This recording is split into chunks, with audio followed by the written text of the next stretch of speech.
All right, so we'll be talking about how to start a self-supporting ministry, or let's say a supporting ministry. So when this ministry started, they were called independent ministries. Yeah, but some people became so independent that they became independent of the church. So the word independent did not mean, because before it meant they are independent in terms of financing from the General Conference and the conference system. But some people took it to mean that they are independent of the church. They can do whatever they want. So the church shied away from from that term, moved to more self-supporting ministries. But some ministries developed their own mission, and they were supporting that mission. And so the church has started moving away even from the term self-supporting ministry to be a supporting ministry of the Seventh-day Adventist Church, because the ministry is supposed to support the mission of God that He has given to the Seventh-day Adventist Church. Of course, we heard that the church was born out of the mission and not vice versa. All right, so we're going to talk about that. I'm going to talk less about the technical stuff. You are going to go to Pastor Carola's for that. But I'm going to give you some few things that you need to understand. But first of all, before we get there, there's something that is important that we read in Gospel Workers, page 351, paragraph 4. It says, the work of God on this earth can, what's the next word? Never. It's a very strong word. Never be finished. Until what?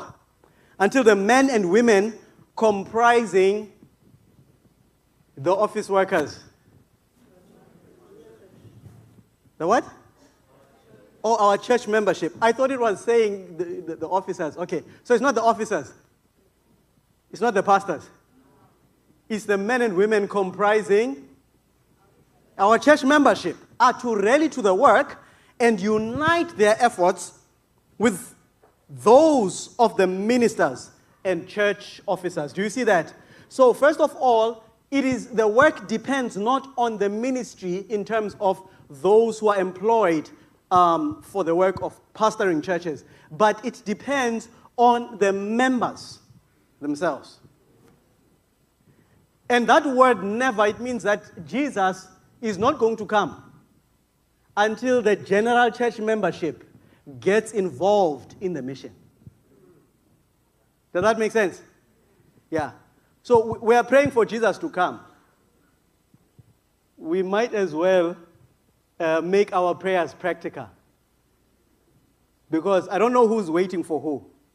Is it Jesus waiting for us to go and do the work? Or is it us waiting for Jesus to come? You think about that. But there is a verse that says, in this gospel of the kingdom. So let's go move forward.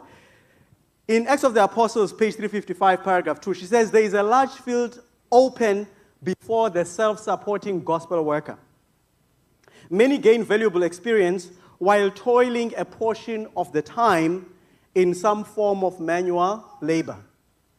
So some of you may not be like Pastor Fantoner, who wakes up in the morning thinking about his sermons, the members he has to reach, an evangelism program that he needs to do, training that he needs to do at his church, and all of that. Some of you are not like that. Some of you wake up and you have to go to an office. Some of you have to go to the court. Some of you have to go to the hospital. Some of you into the classroom, in various places where you are earning a living.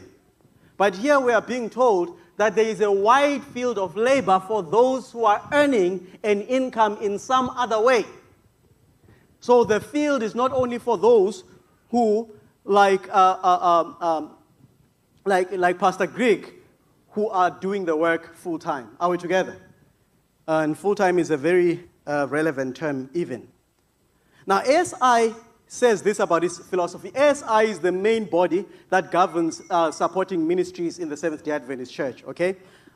It says, ASI's philosophy promotes a Christ-centered lifestyle. Do you see that? So before we talk about missions, even our lives and our lifestyle needs to be Christ-centered, manifested by a commitment to be in daily partnership with God. ASI members seek to experience God's love in their own lives and share that love with the people they encounter in their everyday work and activities. Hence, ASI's motto is sharing Christ in the marketplace. So the principle of supporting ministries is sharing Christ in the marketplace. And I've seen people do ministries in interesting ways. There was a man, I'm not sure which country, I think it's Romania. This man is a multimillionaire. He's a Seventh-day Adventist. He owns properties. But he uses even the properties that he's renting out to other businesses as a means to reach out to people. He has a theme park that he has in the city. He owns it. And he has Bible verses. He has Spirit of Prophecy quotes all over the place where people come to jog, they come to take walks with their families. Are we together? You know, some people, like one gentleman, his last name is McNelius. I think their bank is called the Sterling State Bank, where he actually, his philosophy in how he banks with his clients is so that he can create an environment where he can invite them for Bible studies, invite them for evangelistic campaigns, invite them for whatever, or to even find out what their needs are. He says sometimes he's sitting with people and they're trying to work on some banking issue. And then he sees that, no, the real need that this person has is a need that concerns mental health. And then he will try to point him in a direction where this person will be ministered to according to their need. So as he is running a bank, he's not just making money. He's using his business as a way, like one man from England, I forgot what his name was, he had on his shoe shop, I cobble shoes to pay expenses, but soul winning is my business. And even people who are in various kinds of employments, you don't need to be employed by the church and be working full-time for you to be involved in this work. So there's different kinds of supporting ministries that you'll find. There are some that focus on family life. I put two that I know that are here within our conference. One is here in the Western Cape, masterful couples and families. I've seen Dr. Papu and others presenting with that ministry. And then you have Kumanzobomi. Kumanzobomi Ministries is run by former president of the Cape Conference, actually, Dr. Mngibisa. So he does family life. He also does training in preaching. So even people who are in the employ as gospel ministers can also be involved in supporting ministries of various kinds. There are those that focus on street evangelism. Two that I know about here in Cape Town, Voices of the End Times. Those who were at this summit last year will remember I did an interview with Brother Babalo Vala, who is the leader of that ministry. And there's also one called Amo South Africa, that also does the same thing. They did, I remember during COVID, something that they called one-day campaigns. They were trying to resuscitate the churches that had died during the COVID months. And they were very successful in many places where people started coming back to church as a result of their efforts. And there's also some ministries that are involved in pioneer kind of missions, meaning going to a place that does not have a Seventh-day Adventist presence and actually doing evangelism there. Newfields Ministries is in the Eastern Cape, is one of them. Abundant Life, I think, is in KwaZulu-Natal. There's one called Mission Cohort in TOC. The reason why I'm mentioning various places is for you to know that this is a phenomena that is all over the place in South Africa. There's also some that are media ministries, home-based TV. Those of you who may know that in the Cape Conference, we were helped a lot during COVID by the presence of this ministry, home-based TV, because many of the messages that we recorded for our Cape Conference page were actually done at the offices and studios of home-based TV, which is a supporting ministry. And we all know, or many of us know, Amazing Discoveries by Dr. Walter Fythe. All right. If I butchered the name, please forgive me. Remnant, so there are other ministries. I was supposed to put music ministries there, like Remnant Men's Chorale, Glorious Sound, and all of that. So what I'm trying to show here is that there's not one direction in supporting ministries. And there might be an idea that God puts into your mind that does not fit in any of these, but that is an avenue that you can use. I could have put lifestyle centers like Be Free. I could have put schools and other places, that or other kinds of ministries that I could have put. There are some people who run gardening ministries. I remember when I was in the U.S., in West Virginia, there was a man called Bob Gregory. Bob Gregory taught me a course in advanced agriculture, and his ministry was to teach people about agriculture.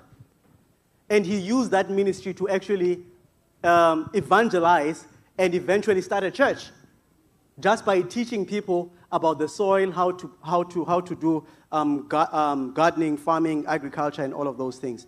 So key components. It's very important for you to have a conviction on the Great Commission. It's no use just having a supporting ministry because it's fashionable. Maybe it's going to become a trend in the church, and then you say, I also have to start one. First of all, you need to have a conviction in your heart about the Great Commission. Number two, you have to have a clear vision that aligns with the church's mission, which is God's mission, by the way. Number two, you have to have experience in one or more lines of ministry. It's important for you, before you want to start your own ministry, work in the church in various kinds of ministries, because it does not make sense for you to start a ministry that is doing exactly what the church is already doing. So when you are experienced, you will know that, okay, this is what the ministry, Adventist Men's Ministry, is catering for, but there is a loophole here, and there is a need that I need to fill. You also have to understand the church and its processes. Why am I saying that? Because a lot of people, when they start supporting ministries, more to start independent ministries. They have their own ideas, they have their own thing that they want to do. They just want to do the ministry because they want to be independent of the church. But when you understand the church and its processes, even when you are working as a self-supporting worker, you will know how to work with the church. Are we together? And then you also have to get good counsel. So having a mentor or a sponsor pastor is a plus.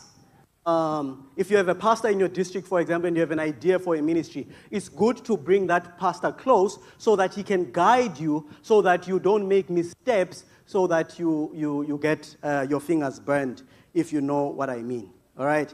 If you want to know more about those things, come and ask me. I have experience. All right? You need to be good at networking. When you're a self-supporting worker, meaning someone who's doing this full-time, you need to know how to network, make friends. You need to be a good fundraiser for your ministry, because ministry will need funds. You need to have an entrepreneurial mindset. Even though you're not in it for money, the ministry needs money to run. So you need to have an entrepreneurial mindset. You also need to be humble, teachable, and also respectful. You don't want to think you know everything, and you think that you can't be advised or counseled by anyone. All right? You also need to be patient, persistent, and persevering, because self-supporting work can be very difficult. Ask those who have done it. They will tell you. You also need to do your best to work well with your local church, with your district circle, and the conference at large. All right? It does not help you working at cross purposes with your local church. So that's why you need this patience, you need to be humble, and you also need to be teachable, so that as you are working, you do not bump heads with the wrong people. Not because of the work that you do, but because of your approach. All right. Some requirements that you need to think about. You have to have a mission statement, of course. You have to have articles of incorporation, or a constitution if you are not incorporated. You also have to have bylaws that clearly state the organization's purposes, objectives, and also its legal status. You also need to have 3 references, for example, from a pastor, an elder, and so on and so forth. By the way, you're going to have to pass through Pastor Carolus anyways if you want to start. So he'll give you more details about these requirements. You also need to have statistics about number of employees, volunteers, the composition of the executive of your ministry. You also need, before you are registered and I think approved, you need to have at least worked for 3 years, have a 3-year track record. So if you are just coming, you won't be registered immediately, but of course you'll be in the process. You also have to have a clear reason of wanting to be listed. So these are some of the things that I wanted to share. All right, so now let's get practical, because some of you are probably asking, so why would I want to do supporting ministries? All right, Pastor Carolus, please help me by passing me my phone. I have 2 friends that I would like to call. These two friends are from UCT. Can all the UCT students please raise their hands? Those who are coming from UCT, raise your hands high so that they see you. Yes. Yes, I want to ask Obake, who's one of the UCT students, to please come up front, and I'll also ask Mabel. These are young people, and I was very deliberate when I asked them to come up front. There are mics here, and I'm going to interview them shortly. So they are going to tell you what they are doing, and the reason why I call them is because, number one, they are young people. Number two, they are not studying to be pastors. And number three, they are busy with something in their lives. All right. First question, Obake, you can go first. Tell us who you are and what you are currently doing. Good afternoon, church. My name is Obake Nkosha, and I'm currently studying medicine at UCT. She's studying medicine at UCT, and? Afternoon, everyone. My name is Mabel, and I'm doing my master's in environmental and geographical science at UCT. All right. Did you hear that? So she's doing medicine, and she's doing master's in environmental sciences. All right. So they are not people who are idle, who have nothing to do. I'm sharing this because some people think that missions are for people who failed in everything else. And therefore now God must have called me to his work together. So I'm asking this question so that we dispel that. So now I'm quite sure that in your studies, both of you probably are very relaxed, everything is easygoing. Can you tell us about your time at UCT? Is it a very nice, relaxed environment? Not at all. It's quite busy. My program includes like clinical training, research, and then the theoretical aspect of the medical sciences. And you, Mabel, maybe yours is easier because it's not medicine. No, it's just as demanding, and extracurricular activities as well. All right. So they are very busy. So I'm quite sure during December holidays, you can't wait to just go to the beach, relax, and, just enjoy yourself as a young person. You had a difficult year at UCT, sleepless nights, 4 hours most nights, so you can't wait until that time. So what do you do during your school holidays? This past December, Obake, what did you do? I engaged in some intentional fun, which is missionary work with Newfields Ministries in the Eastern Cape. All right. So instead of going to the beach, you live in East London, right? Yes, I do. Yeah, East London has some nice beaches there, Kids Beach and Eastern Beach. So you didn't go there, no Naun Beach? No, I went to a village in Kofimbaba. She went to a village in Kofimbaba. You were sleeping in a very comfortable place, at least. It was all right. Yeah, she was sleeping in a classroom. She's being modest. And what about you, Mabel? What did you do in your December holiday? I also engaged in mission work. I attended a mission camp in Northwest. Northwest. Who was running the mission camp? A bunch of old, gray-haired people, ne? Not at all. It was actually young people. It's a ministry called the End Time Gospel Missionaries. All right. So these young people are going to missions organized by other young people who are either university students or just started working. Are we together? So I want us to get that so far. So how was your experiences? How were your experiences in the various places where you were? And do you have a specific highlight of your experience? All right.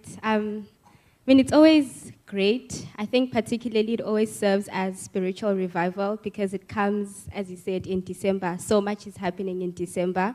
And mission camps just have this thing of reviving you and making you aware that there's so much more to life than just getting your degree and making money, but awakening us to the great commission that God has given us.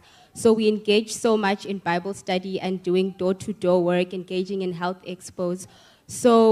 And I think a particular experience that was very close to my heart was a Bible study that we had with a family. So we went there with the intention to share a devotion on the second coming. Mm-hmm. We get there and the people in the household don't even know or understand the basics about Christianity or even about Christ. So it was there where we realized that we can't just now come and tell them that Jesus is coming, yet they don't even know anything about Christ. So we actually had to give a Bible study from scratch about the fall of man, the great controversy, and how Christ comes into the picture. So because we're there for 2 weeks, it allowed us to actually be visiting them every single day and building up with Bible studies. And for me, it was just so refreshing. Amen. Amen. I think practically I also saw the urgency of sharing the present truth, specifically for this time, and in the context of the great controversy, as Mabel has mentioned. One of my highlights specifically was children's ministry department, which I was serving in with Mrs. Poswa.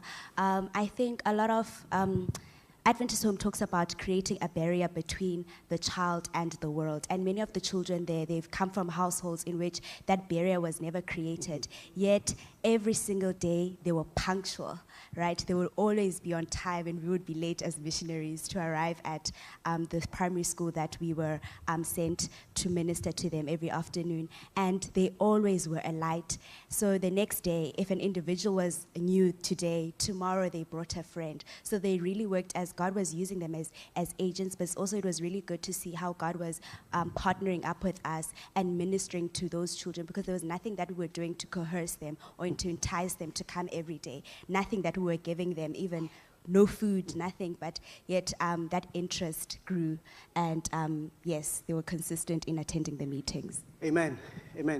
Thank you so much for your time. God bless you.